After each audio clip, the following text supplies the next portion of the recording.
Bonjour à tous, donc je suis ravie en fait de vous retrouver cet après-midi pour une recette mais hyper simple de salade d'endives au baies roses.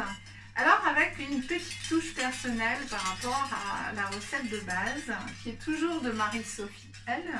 Je rappelle parce qu'en fait, voilà, je l'ai présenté dans les premières vidéos où je vous parle de l'alimentation vivante parce que je trouve que c'est une très bonne base.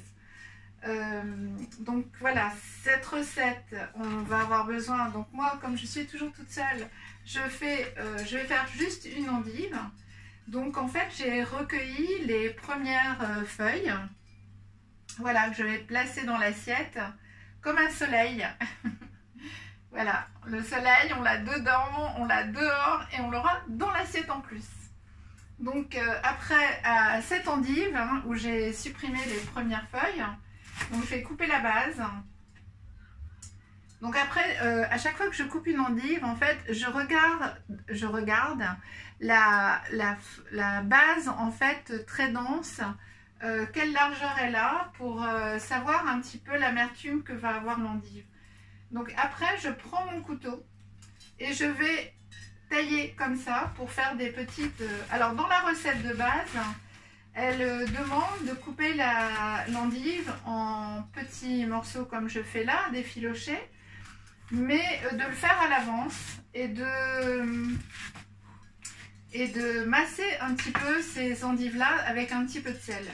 Alors moi j'ai fait 2 grossesses sans sel, je sale très très peu, même si mes grossesses c'est vraiment de la préhistoire.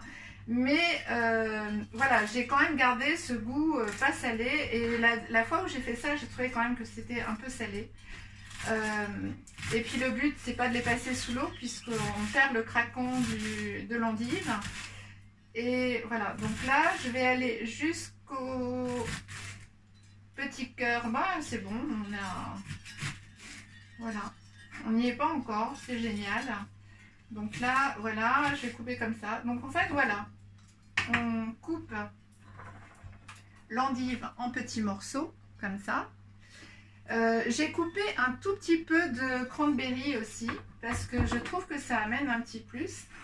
Et là, alors, tout simplement, j'ai pris une assiette transparente. J'ai pris la béchamel de cajou que j'ai fait pour mes raviolis.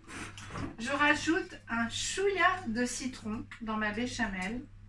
Voilà, que j'aurais pu mettre aussi au début, mais bon, moi je trouvais que pour les raviolis, il y a déjà le légume qui est bien dense, si on voit les poivrons, les concombres, tout ça, et on n'a absolument pas besoin de l'acidifier un petit peu plus. Donc voilà, elle est quand même très douce, hein, puisque la noix de cajou est très douce.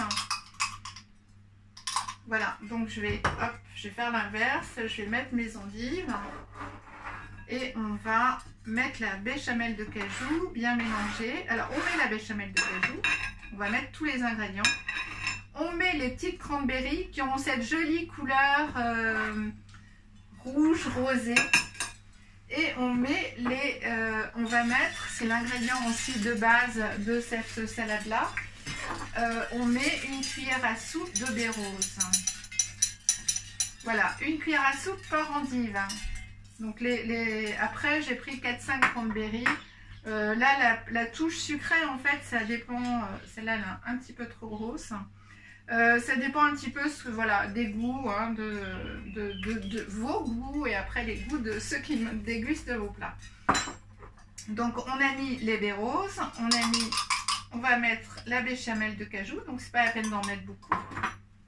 Et là ben, on va remuer. Donc voilà, c'est hyper simple.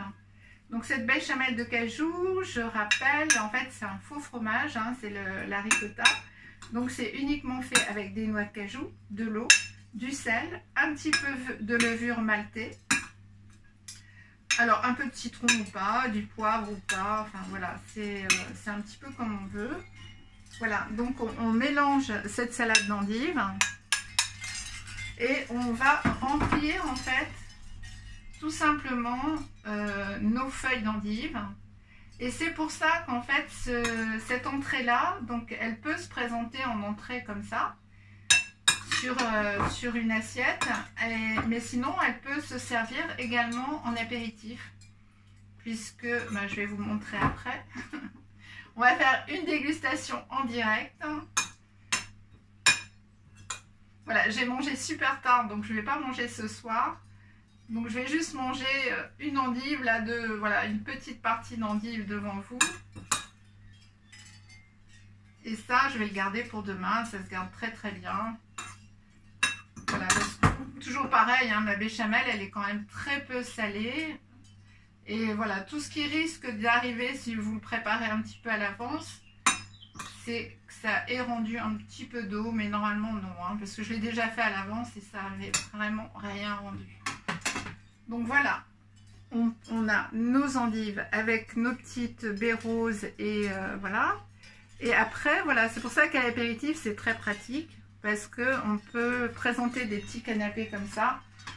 Voilà, parce qu'à savoir que dans l'alimentation vivante, on ne mange pas de pain, on ne mange pas de blé, on ne mange pas de choses cuites. Et on privilégie en fait une alimentation qui soit toujours crue, toujours vivante. Donc voilà, je vais...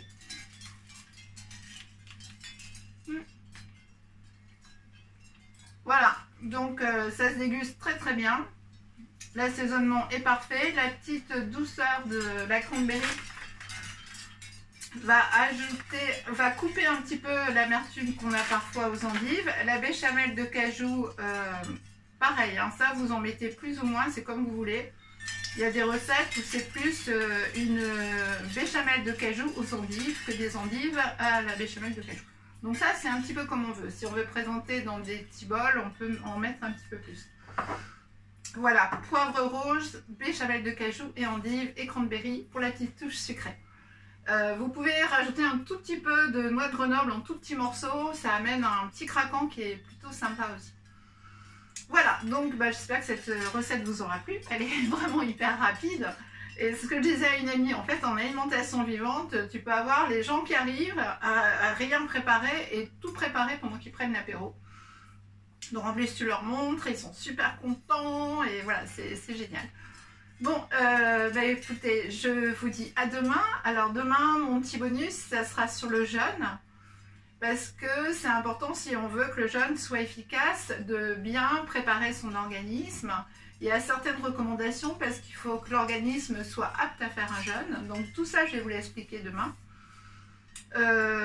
Comment on peut commencer progressivement. Enfin voilà, il y a vraiment beaucoup de choses à dire. Alors je concentre tout ça pour juste faire un petit résumé en 10 minutes. C'est ça le plus compliqué en fait.